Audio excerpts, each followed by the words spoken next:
My name's Jade. I'm 27 now, but back then, when all of this started, I was just a lanky, awkward 16-year-old with scraped knees, a stubborn streak, and dreams way too big for the small town I grew up in. We lived in a one-story house on the edge of a cornfield in Nebraska, paint peeling, gutters sagging, the kind of place where every creak in the floorboards reminded you of years that had already passed. My dad, Rick, was the kind of man people in town nodded to at the gas station but never really liked. He worked at the auto shop, came home smelling like oil and cigarettes, and carried this permanent chip on his shoulder like the world owed him something. Mom, her name's Marlene, was his opposite in almost every way. Quiet, nervous, always smoothing down her apron like she had something to apologize for. She used to be pretty once. I've seen the old photos tucked away in the drawer she thought I didn't know about, but life with Dad had drained the light out of her. She moved through the house like a ghost, careful not to stir the air too much. And then there was me, Jade. I was loud where Mom was quiet, stubborn where she gave in. Maybe it was my defense mechanism, or maybe I was just born fighting. I wasn't the smartest kid in class, but I wasn't stupid either. I had this hunger, this restless need to prove myself, to be something more than what that old house and my father's bitterness said I was supposed to be. People at school knew me as the girl who never shut up about planes, while other kids plastered their lockers with boy band posters or cheer squad photos. Mine was covered with clippings of jets from old magazines, folded Air Force pamphlets I'd begged recruiters for, and drawings I'd sketched late at night. My teachers rolled their eyes. My friends thought it was quirky, but I didn't care. For me, it wasn't a phase, it was oxygen. I can still remember the first time I saw an F-16 roar overhead at an air show. The ground shook under my feet, and something inside me shifted. It wasn't just admiration, it was recognition. Like I was meant to be up there, like the sky was calling my name. But Dad didn't see it that way. To him, flying was a man's game, a soldier's game, and in his mind, I was neither. He wasn't the type to outright forbid me, not at first, but he made sure every word, every look, dripped with doubt. "Girls like you don't make it in the military," he'd mutter, sometimes with a laugh, sometimes with a scowl. What he didn't realize was that his doubt was fuel. Every sneer became another gallon poured on the fire already raging in me. The thing is, my dad wasn't always cruel. There were moments, rare, fleeting, where he'd toss me the keys to the old Chevy truck and let me drive around the empty fields, laughing when I hit a bump too hard, or the nights he'd fix me hot chocolate after a snowstorm knocked out the power. But those moments were buried under layers of resentment, anger, and that mocking laugh I came to know too well. And Mom? She loved me. I know she did, but she never stood up for me. Not once. I used to beg her with my eyes, silently pleading for her to say something, to fight for me, but she'd just lower her gaze. Maybe she thought she was protecting me by keeping the peace. Maybe she was too tired to fight anymore. I'll never know for sure.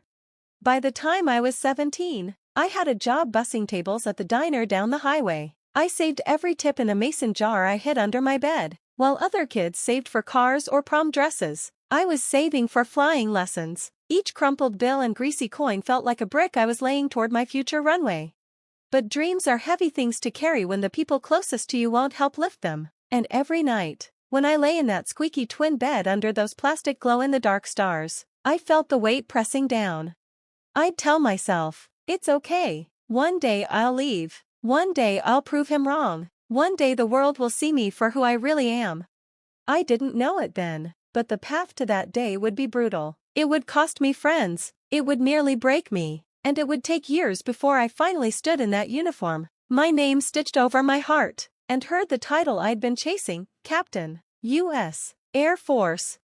But back then, I was just Jade, the girl with scraped knees, stubborn dreams, and a father who swore I'd never touch the sky. If you'd walked into our house back then, you'd think laughter didn't exist there. Not the real kind, anyway. The walls were thick with silence, broken only by the TV blasting whatever game my dad was watching or the clink of forks against chipped plates at dinner. It wasn't a home, it was a bunker. Dinner was the worst. Dad always sat at the head of the table, arms planted like he owned the air we breathed. Mom sat to his right, hands folded neatly in her lap even when she wasn't eating, like a schoolgirl waiting for permission to speak. I sat across from her, and more often than not, The conversation revolved around me.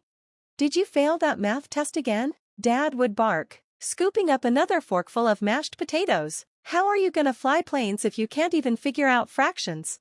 I didn't fail, I'd snap, though sometimes I had, and pilots don't sit there solving math problems mid-flight.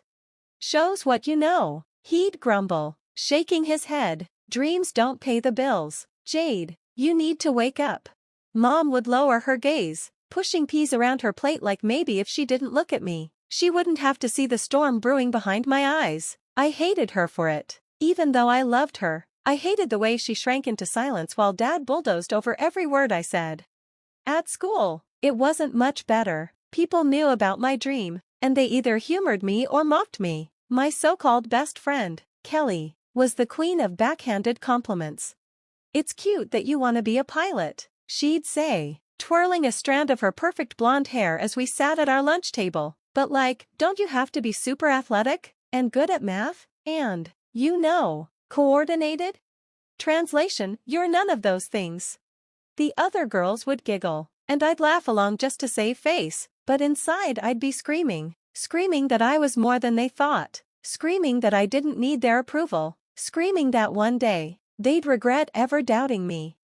My grades weren't great, I'll admit. Between shifts at the diner, helping Mom with groceries, and studying until my eyes burned, I was spread thin. But every time I sat in that fluorescent-lit classroom and drifted off into the sound of chalk against the board, I wasn't daydreaming about boys or prom dresses. I was picturing the roar of engines, the tilt of wings slicing through clouds, the freedom of being above it all.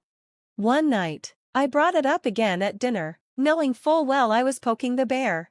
"I've been looking into the Air Force Academy," I said, stabbing my fork into a cold carrot. "They have programs for people like me, if I keep my grades up."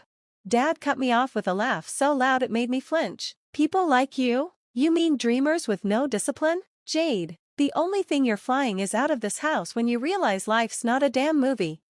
My throat tightened. "Why do you always have to tear me down? Why can't you just believe in me for once?" His face hardened, and he set his fork down with a sharp clink. "Because believing in you doesn't change reality, and reality is, you're not cut out for it. You'll thank me one day for keeping your feet on the ground." That was it. That was the dynamic of my whole childhood in a single sentence, him keeping me grounded, me fighting to lift off. I ran upstairs again, slamming my door so hard the frame rattled. Mom didn't follow. She never did, and maybe that hurt more than Dad's words. At least his cruelty was loud enough to fight against. Her silence? It was like being abandoned over and over. At the diner, I found a strange kind of peace. The smell of burnt coffee and fried bacon clung to my hair, but I didn't care. There, nobody mocked me for my dreams. I was just the girl who works fast and smiles at customers. I'd stand at the sink washing dishes, humming under my breath, and imagine that the clatter of plates was really the rumble of jet engines. But then, there were nights when I'd come home late, exhausted, and find Dad waiting up in his recliner, the blue glow of the TV flickering against his face. "You think working some dead-end job is gonna get you to the academy?" He'd say without even looking at me. "You're wasting your time, and mine." I'd bite my tongue, walk past him, and close my door, clutching that mason jar of tips under my bed like it was the last shred of hope I had. Looking back, those years were like walking a tightrope, balancing between who I was told I was and who I believed I could be. Every laugh, every sneer, every silent dinner chipped away at me, but somehow, I clung tighter to my dream. Because even if nobody else believed in me, I did, and I had to. It happened on a Tuesday night. I'd just come home from the diner, apron stuffed in my backpack, shoes squeaking from the rain. The house was unusually quiet, no TV blaring, no clinking of dishes, just this heavy silence that made my stomach twist. When I walked into the living room, Dad was sitting in his recliner, a cigarette smoldering in the ashtray beside him. Mom was perched on the edge of the couch, her hands clasped so tight her knuckles were white. On the coffee table, right in the middle, was my mason jar. My heart plummeted. "Care to explain this?" Dad's voice was calm, too calm, the kind of calm that's worse than shouting. My mouth went dry. It's my money." "Your money?" He leaned forward, eyes narrowing. I found this under your bed, Jade. Every dollar, every dime. What are you hiding money for? I glanced at Mom, silently begging her to say something, but she just stared at the carpet. I was saving for lessons, I admitted, my voice trembling despite how hard I tried to steady it. Flying lessons. The room went still. Dad's laugh erupted like a gunshot, loud and sharp, making me flinch. He slapped his knee, shaking his head. You've got to be kidding me. Flying lessons? You're wasting your damn paycheck on this fantasy? It's not a fantasy, I shot back, heat flooding my face. It's my dream, Dad. I want to be a pilot. I will be a pilot. His expression darkened, the laughter vanishing like smoke. Not in my house. You won't. You think the Air Force is just gonna hand you wings because you've got some babysitting money and a scrapbook full of airplanes? You're living in a fairy tale, Jade. I felt the sting in my chest, but I didn't back down. Not this time. It's my money. I earned it. And if I want to spend it on lessons, that's my choice. He stood up so fast his chair rocked back. His shadow loomed over me, his voice rising. As long as you live under my roof, you don't waste money on crap that's going nowhere. You think you're smarter than me? Stronger than me? I've seen the world chew up people tougher than you. Jade, you don't have what it takes. I clenched my fists, nails digging into my palms. My throat burned with unshed tears, but I forced my words out through gritted teeth. You don't get to decide what I'm capable of. For a second, I thought he might hit me. His jaw flexed, his fists curled, and his face turned red. The only sound was the rain pattering against the window. Then he grabbed the jar, my months of saving, every greasy tip, every late-night shift, and he hurled it against the wall. The glass shattered, coins and bills scattering across the floor like my dream exploding right in front of me. No daughter of mine is throwing her life away chasing clouds, he roared. I gasped, the sound tearing out of me. My knees gave out, and I dropped to the floor, gathering the pieces with shaking hands, the glass biting into my skin. Tears blurred my vision, but I kept picking up the coins, one by one, as if I could put it all back together. Rick, stop, Mom finally whispered, her voice so faint it barely reached me. Stay out of it, Marlene, Dad barked, and she shrank back instantly. I looked up at him, tears streaking my face. You'll regret this, I said, my voice hoarse but steady. One day, when I'm wearing that uniform and they call me Captain, you'll regret ever doubting me. His face twisted with rage, but I didn't stay to see what he said next. I ran upstairs, clutching a fistful of crumpled bills and bloody from the glass, and slammed my door. I collapsed on my bed, pressing the money against my chest like it was my last breath of air. My hands shook, my body shook, but somewhere inside me, past the hurt and the anger, something solidified.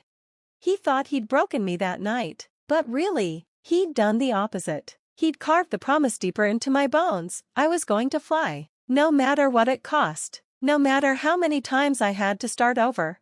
And one day, he'd eat those words, she'll never touch the sky. I didn't sleep that night. Not really. I just lay there staring at the ceiling, my hands stinging from tiny glass cuts, my chest hollow from crying until there was nothing left. The stars I'd stuck up there years ago glowed faintly, but they felt like lies. They used to comfort me, but now they just reminded me how far away the sky really was. By morning, my eyes were swollen, my head pounding, but I dragged myself downstairs. Mom was at the sink, rinsing dishes. Dad sat at the table, coffee steaming in front of him, newspaper open like nothing had happened. The sight made something snap inside me. You destroyed my savings, I said flatly, my voice still raw. He didn't even look up from the paper. Good morning to you too. Don't do that, I snapped. Don't act like nothing happened. He sighed, flipping a page. You're young, you'll get over it. Better you learn now than waste years chasing something you'll never have. I stepped closer, my fists trembling at my sides. You don't get to decide that. You don't get to crush me just because you gave up on your own dreams. That made him lower the paper, his eyes locked on mine, dark and dangerous. Watch your mouth, Jade. But I didn't stop. The dam had burst. You hate me because I want more than this house, this town, This life where you drink beer every night and pretend you're the smartest man alive while mom walks around like she's already dead. Well, I won't be like you. I can't be like you. The silence was deafening. Mom froze at the sink, shoulders rigid, water still running. Dad's jaw clenched so hard I thought his teeth might crack. You ungrateful little brat, he hissed. Everything I've done for you, and this is what I get? You think you're better than us? Tears burned my eyes, but I held his stare. No, I think I deserve better than this. For a moment, I thought he might strike me. His hand twitched, his face flushed red, but then he slammed his fist onto the table instead, rattling the mugs. Go to school, he barked, before I say something I can't take back. I grabbed my backpack, heart racing, and stormed out, but the words had already been said, whether he admitted them or not, and I couldn't unhear them. School was a blur that day. Kelly noticed the bandages on my hands, the redness around my eyes. What happened to you? She asked, her voice dripping with curiosity more than concern. Nothing, I muttered, stuffing books into my locker. She leaned in closer. Your dad again? I stiffened. Everyone in town knew Rick had a temper. Whispers floated around, but no one ever said it to his face, and I hated that people pitied me like I was some wounded bird. I said it's nothing, I snapped, slamming the locker shut. She flinched, and for once, she didn't push. But by lunch, the weight of it all crashed down. I sat at our table, staring at the greasy pizza slice on my tray, and realized I couldn't breathe in that cafeteria. The laughter, the gossip, the cliques, it all felt so small, so pointless. I grabbed my bag and walked out without saying a word. I ended up at the diner, sitting in a corner booth with my arms wrapped around myself. Patty, the owner, gave me a worried look when she saw me. You okay, kiddo? She asked gently. I forced a smile. Yeah, just needed some space. She didn't press, just slid a milkshake onto the table, on the house. That kindness almost broke me. I wanted to spill everything, to tell someone, anyone, how trapped I felt, but instead, I sipped the milkshake and stared out the window, promising myself again that I wouldn't give up. That night, I tried talking to Mom. She was in the kitchen, folding laundry, the TV humming faintly from the living room where Dad had planted himself. Mom, I whispered, keeping my voice low, why don't you ever say anything? Why don't you stand up for me? She froze, a shirt half folded in her hands. Slowly, she set it down, her eyes glossy. Because it doesn't help, Jade. It just makes things worse. So you're just going to let him crush me? I demanded, my voice trembling. You're just going to sit there while he tells me I'll never be anything? Her lips parted, but no words came out. She looked smaller than ever, like the years had shrunk her down until there was nothing left but fear. That's when I realized Mom wasn't going to save me. Nobody was. If I wanted out, if I wanted the sky, I'd have to claw my way there myself. And somehow, that thought steadied me. It was terrifying and freeing all at once. I went back to my room, wiped my tears, and pulled out a notebook. On the first page, I wrote, plan to fly. Get better grades. Find another way to save money. Don't let Dad win. The words weren't much, just ink on paper, but they were mine, my promise to myself. Dad thought smashing that jar ended my dream, but really, it was the start of something else. The moment I decided I'd burn through every obstacle he threw at me until there was nothing left between me and the sky. The notebook became my lifeline. Every night, after Dad passed out in front of the TV and Mom shuffled off to bed, I'd sit at my desk with that battered spiral, scribbling lists and plans under the weak glow of my lamp. I couldn't fix the house I lived in, or the silence that filled it, but I could control the ink on those pages.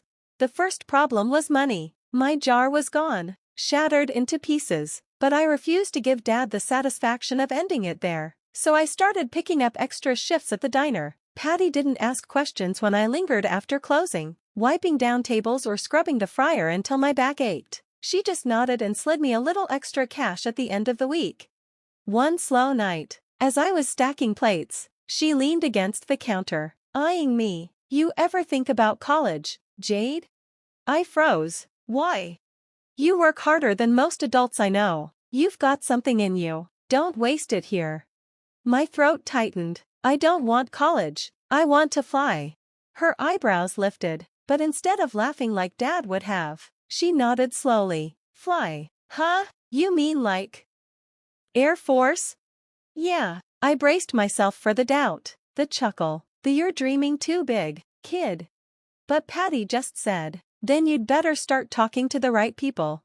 The right people turned out to be one of our regulars, a wiry old man named Frank who came in every Sunday morning for black coffee and bacon. He always wore a battered bomber jacket, patches faded with age, and I'd noticed the faint Air Force insignia on the sleeve. That Sunday, heart pounding, I set his coffee down and blurted, "Were you really in the Air Force?"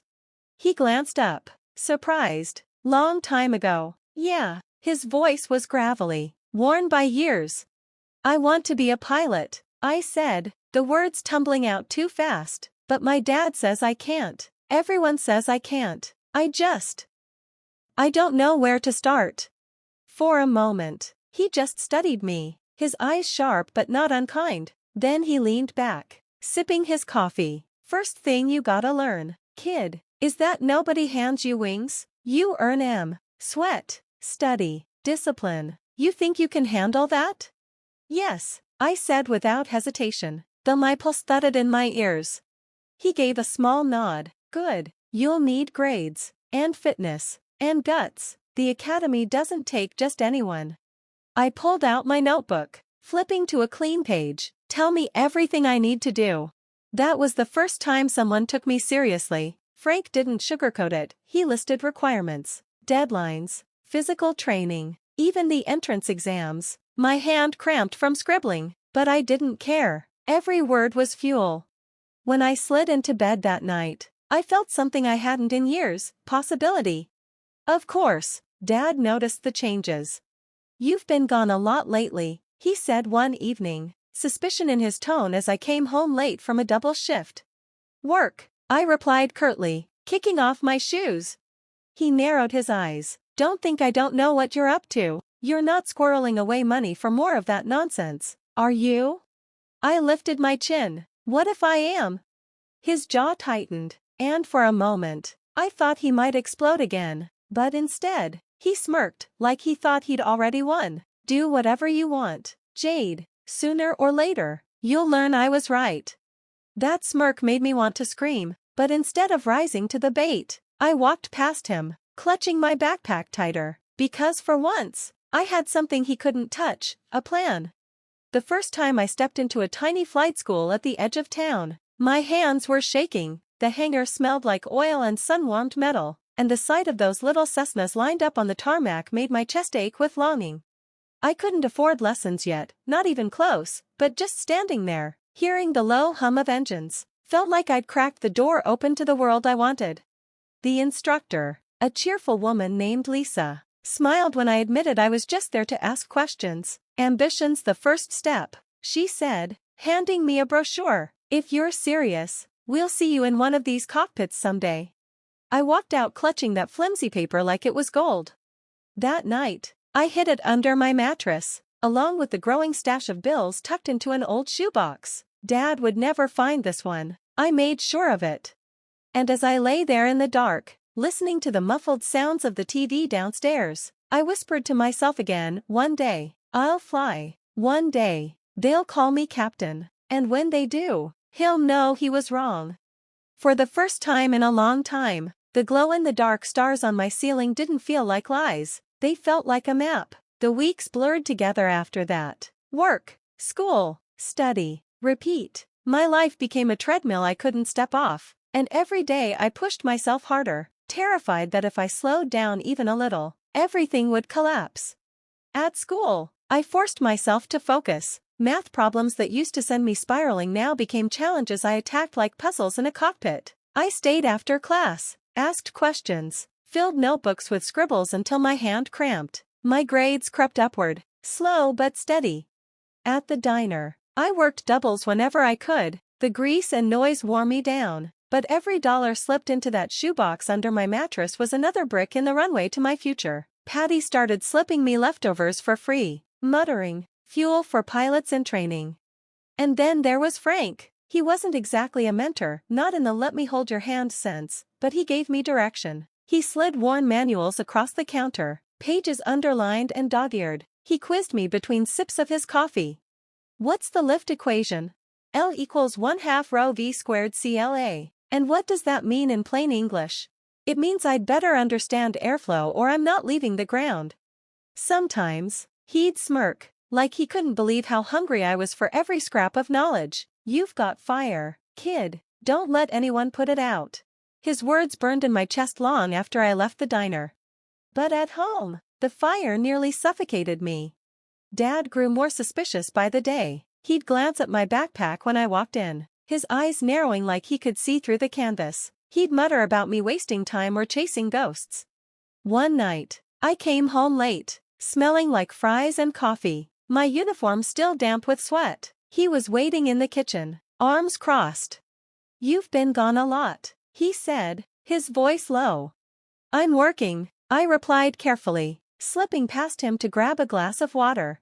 He stepped closer. "Working, huh? Or scheming?" I stiffened. "Why do you care? Isn't me paying for my own stuff what you wanted?" His jaw tightened. "I care because you're making a fool of yourself. And of me. You think people in town don't talk? You think I don't hear the whispers about my daughter chasing some ridiculous fantasy?" I spun to face him, water sloshing in the glass. "It's not a fantasy. It's my life, and I don't care what people in this town say, because one day I'll be gone. One day, I'll be flying so high you won't even be able to see me from here." His face darkened. "Keep dreaming, Jade. Dreams don't survive in the real world." I pushed past him, heart hammering, but his words clung to me like smoke. The pressure bled into everything. At school, I was exhausted, running on fumes. My so-called friends started noticing. "You've been different lately," Kelly said one day at lunch, studying me over her salad, like, obsessed. I rolled my eyes. "I'm just busy." "Busy doing what? Chasing planes?" She laughed, but it wasn't playful, it was sharp. "You know most people don't make it, right? You'll probably just waste a bunch of money and end up back here anyway." Something inside me cracked. "Then watch me waste it," I snapped, shoving my tray away, "because I'd rather try and fail than rot in this town pretending I never wanted more."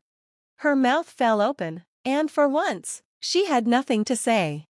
The only place I found peace was in the small, quiet hours I carved out for training. I started running every morning, breath burning in my lungs as the frost bit my cheeks. I did push-ups until my arms shook, sit-ups until my stomach cramped. Every bead of sweat was proof I was building something my dad couldn't touch. Sometimes, I'd sneak out to the airfield, just to sit on the fence and watch the little planes take off. The rumble of engines, the shimmer of heat on the tarmac, it felt like church to me. One evening, as the sun dipped low, painting the sky orange and gold, Lisa spotted me lingering by the hangar. "You've got that look," she said, smiling. "What look?" "The one people get when they're already up there, even if their feet are still on the ground." I grinned, shy but fierce. "I just know it's where I'm supposed to be." She patted my shoulder. "Then don't stop. People will try to break you down, but the sky doesn't belong to them. It belongs to the ones who fight for it." Her words sank deep, a counterweight to my father's poison. But the more I built myself up, the more Dad seemed determined to drag me down. His suspicion wasn't just suspicion anymore, it was strategy. He started timing when I got home, questioning my every move. And then, one night, I caught him in my room. I froze in the doorway, heart leaping to my throat. He was kneeling by my bed, pulling at the edge of the mattress. My shoebox, my stash. "What are you doing?" I screamed, rushing forward. He straightened, the box in his hands, his expression cold and victorious. "Thought you could hide this from me?" The blood drained from my face. Because this time, he hadn't just found my money, he'd found the brochures, the manuals, the proof of everything I'd been building. And I knew, in that moment, the war between us had just reached a point of no return. The shoebox dangled from his grip like evidence in a trial. My throat went dry. I lunged for it, but he yanked it back with a sneer.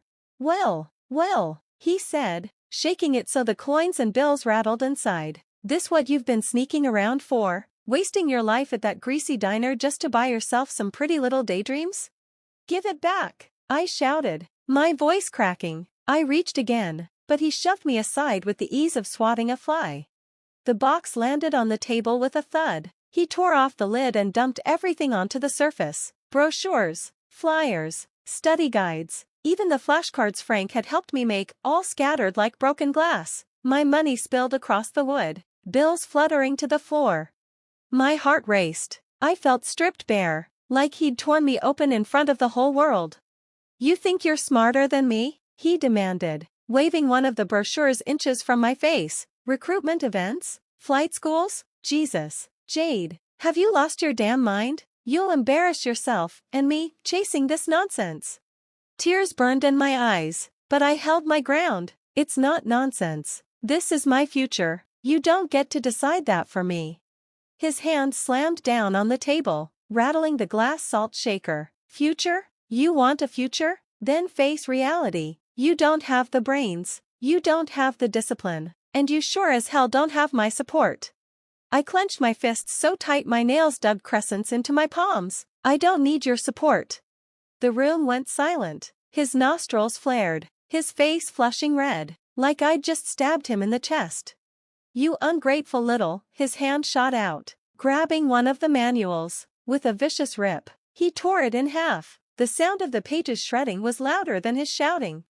"No!" I cried, diving forward. He shoved me back again, ripping another, and another, until the air was filled with flying scraps of paper. Years of my hope, my secret work, destroyed in seconds. "Stop!" My voice cracked, raw and desperate. "That's mine. You can't."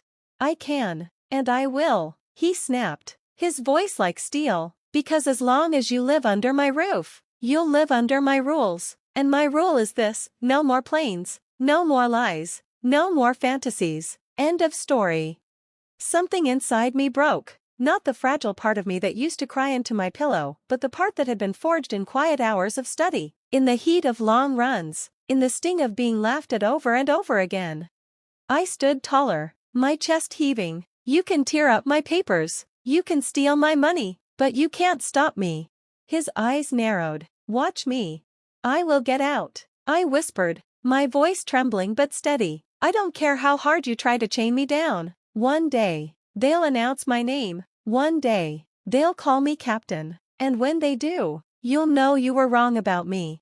For a split second, I thought I saw something flicker in his expression. Fear? Anger? Maybe recognition. But it vanished, replaced with cold fury.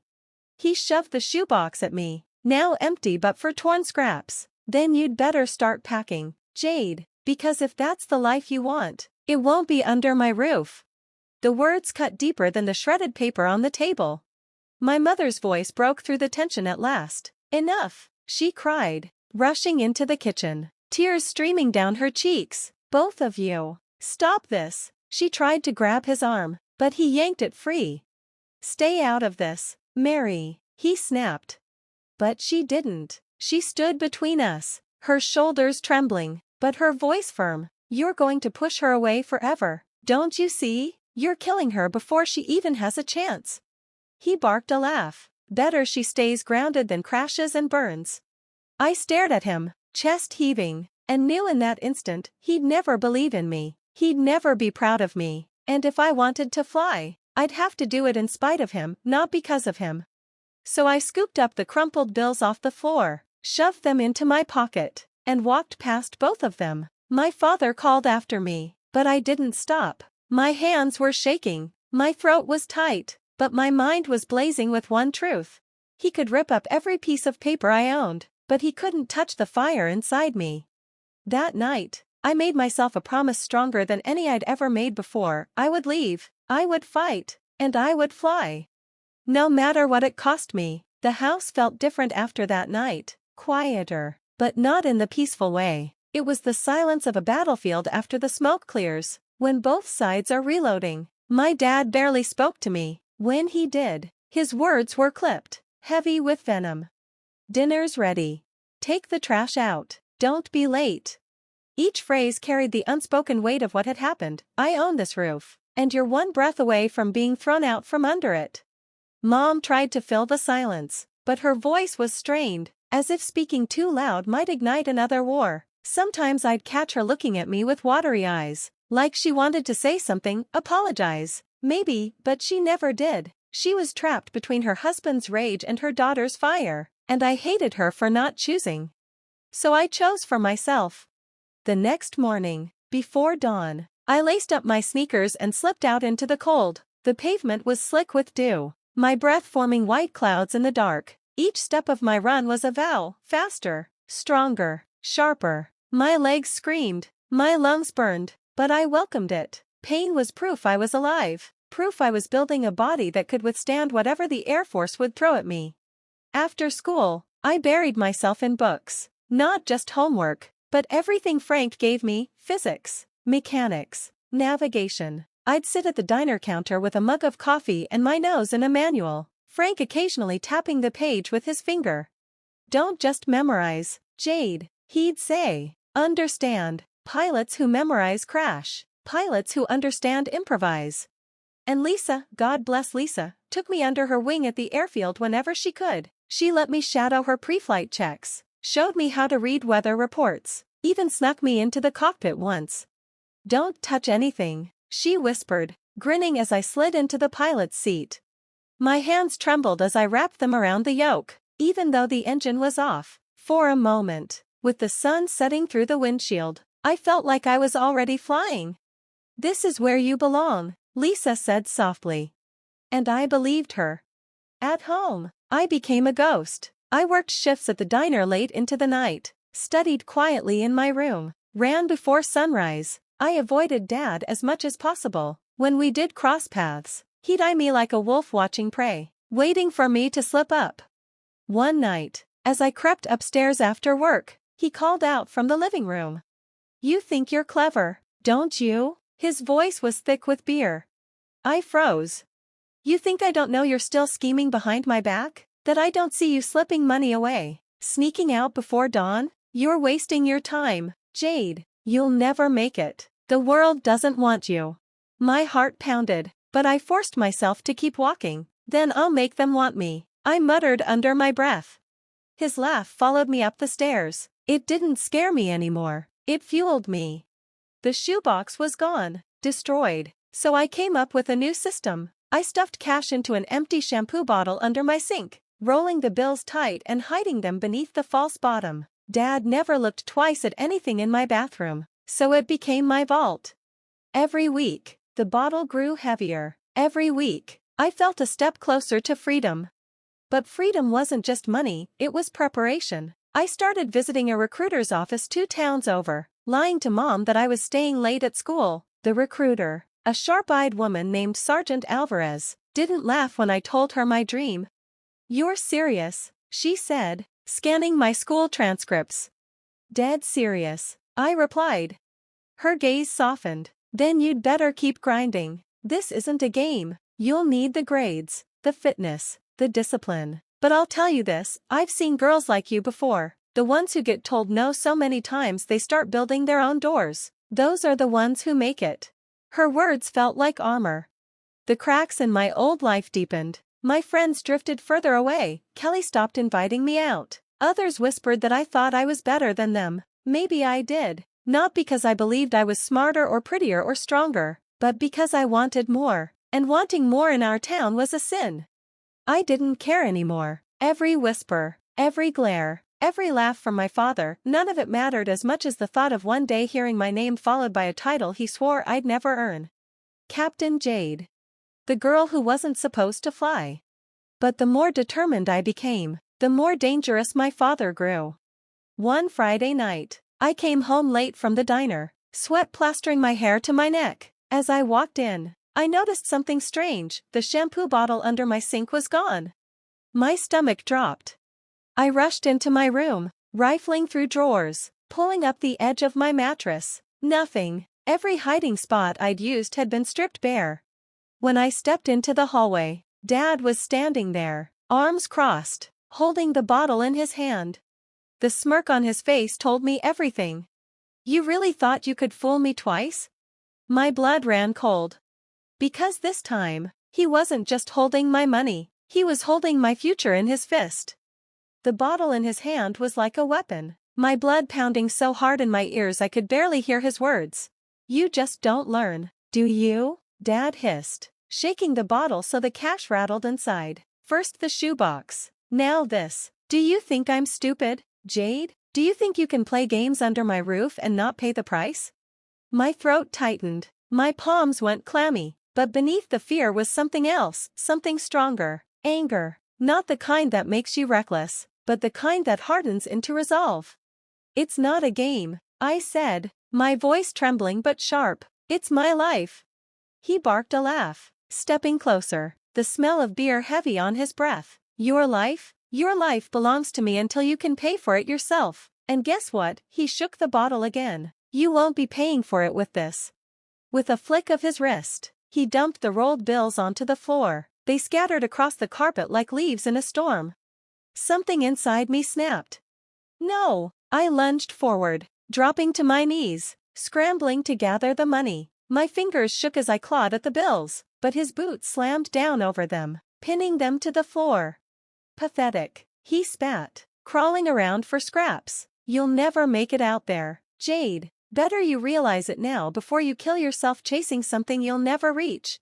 I froze, staring at the worn leather of his boot, at the bills crumpled beneath it. My body trembled, but my voice came out steady, clear, unshakable. You're wrong. He shifted, startled by the weight in my tone. I lifted my head, meeting his glare with eyes that felt like steel. You can rip my papers, you can steal my money, but you will never take this dream from me. You want to know why? Because it's not yours to take, it's mine. For a long moment, he just stared at me. Then, with a snarl, he kicked the money across the floor and stormed down the hallway, muttering curses under his breath. The front door slammed a moment later, rattling the frame. I sat there in the silence, my chest heaving, tears hot on my cheeks. My fingers ached from clutching the crumpled bills, but I didn't care. This wasn't just about money anymore. This was war.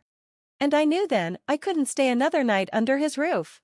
I stuffed what I could salvage into my backpack, clothes, notebooks, the few flight guides he hadn't destroyed. My heart raced with every zipper, every shove of fabric into the bag. I half expected him to come storming back through the door, to drag me out by the arm like a child, but the house stayed quiet. Only the muffled sobs of my mother drifting from her bedroom.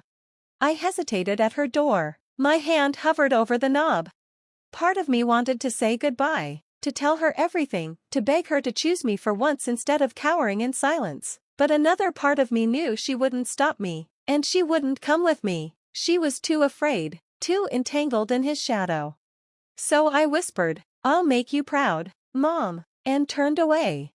The night air slapped me in the face as I stepped outside, backpack slung over my shoulder. My sneakers crunched against the gravel driveway. I didn't look back. If I did, I wasn't sure I'd have the strength to keep walking. I didn't know exactly where I was going, but I knew who I could trust. Frank's truck was still parked in front of the diner, the neon open sign buzzing faintly above the windows. My legs felt like lead as I pushed open the door, the bell chiming overhead. Frank looked up from his usual booth, surprise flashing in his eyes when he saw the bag on my shoulder and the wild, tear-streaked look on my face. "What happened?" he asked. I collapsed into the booth across from him, my hands shaking as I pushed the crumpled bills across the table. He found everything, the money, the guides, he destroyed it all. I can't go back there. I won't. Frank studied me for a long moment, his jaw working, his weathered face unreadable. Then, slowly, he nodded. "You're serious," he said. "Dead serious," I whispered. A flicker of something, respect, maybe even pride, crossed his face. "Then you've already done the hardest part. You left."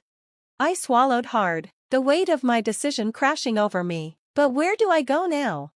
Frank leaned back, scratching his chin. "Kid, I can't solve all your problems. But I can tell you this, you're not the first person to walk away from a home that tried to break them. And you won't be the last. If you're willing to fight for it, the Air Force will give you the family you never had." His words steadied me, like a compass pointing north. For the first time in years, I felt free. Scared, yes, but free. I curled my fingers around the bills, my voice low but resolute. Then that's exactly what I'm going to do. That night, in a booth at the diner, with nothing but a backpack and a bruised heart, I realized something. My father might have thrown me out, but he had also given me the greatest gift of all. He'd forced me to choose myself. And I wasn't going to waste that choice. The auditorium was packed. Families filled the rows, the hum of chatter echoing off the high ceilings. Flags lined the stage, bold reds, crisp whites, deep blues, fluttering slightly in the air conditioning. I sat in the back row of graduates, my uniform crisp, my shoes polished to a mirror shine. My hands rested in my lap, but my chest thudded with a storm of emotions: pride, fear, anticipation. It had been years since the night I left home with nothing but a backpack and a dream. Years of exhaustion, of drills that left my muscles screaming, of nights studying until my vision blurred. Years of hearing my father's voice in my head: "You'll never touch the sky." And yet, here I was, about to prove him wrong. The master of ceremonies stepped up to the podium, his voice booming over the crowd. "Ladies and gentlemen, today we honor the newest class of United States Air Force officers." Applause erupted, families clapping and cheering. I kept my eyes forward, steady, until the announcer began reading names. One by one, my classmates strode across the stage, each earning their salute, their moment of recognition. When the announcer said, "Introducing Captain Jade Carter," the room seemed to pause. I rose, my body moving with a precision I'd drilled into my bones. My heels clicked against the stage as I marched forward. The applause swelled, but I heard only one sound: silence. A stunned silence coming from the third row, where my parents sat. I didn't need to look to know, I could feel it. My father's jaw clenched, his face frozen. His hands, once so eager to point at my failures, now gripped the armrests of his chair. My mother's hands fluttered to her mouth, her eyes already glassy with tears. I saluted sharply, the officer returning it with crisp precision. My chest swelled, not with arrogance, but with something deeper: vindication. As I turned to face the audience, my gaze locked onto my father's. For the first time in my life, he didn't look bigger than me. He looked small. His laughter, his words, his boots crushing my dreams, they no longer mattered. Because the room wasn't laughing, the room was applauding. For me. My voice rang out as I recited the oath, each word a nail sealing the coffin of his doubt. "I do solemnly swear that I will support and defend the Constitution of the United States against all enemies, foreign and domestic." The words weren't just duty, they were a declaration. I had built a life he could never touch. The applause thundered again when the oath was complete. I stepped off the stage, my heart soaring higher than any plane ever could. After the ceremony, families spilled into the courtyard, hugging, laughing, snapping photos. My classmates were surrounded by parents beaming with pride, by siblings waving flags. I walked alone for a moment, savoring the cool breeze against my skin. Then, from behind me, I heard my name. Jade.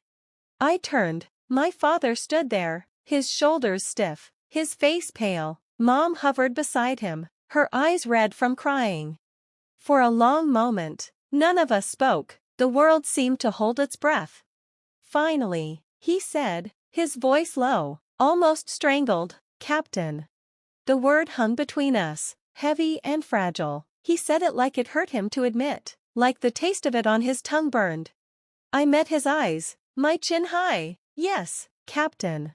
His mouth opened, then closed again. For once in his life, he had no words, no laughter, no sneers, just silence. And in that silence, I realized something: I didn't need his approval anymore. I never had. I gave him a nod, not forgiveness, not acceptance, just acknowledgement, and turned back to my classmates. They were my family now. The sky was my home. And for the first time in my life, I wasn't reaching for something out of my grasp. I was already flying.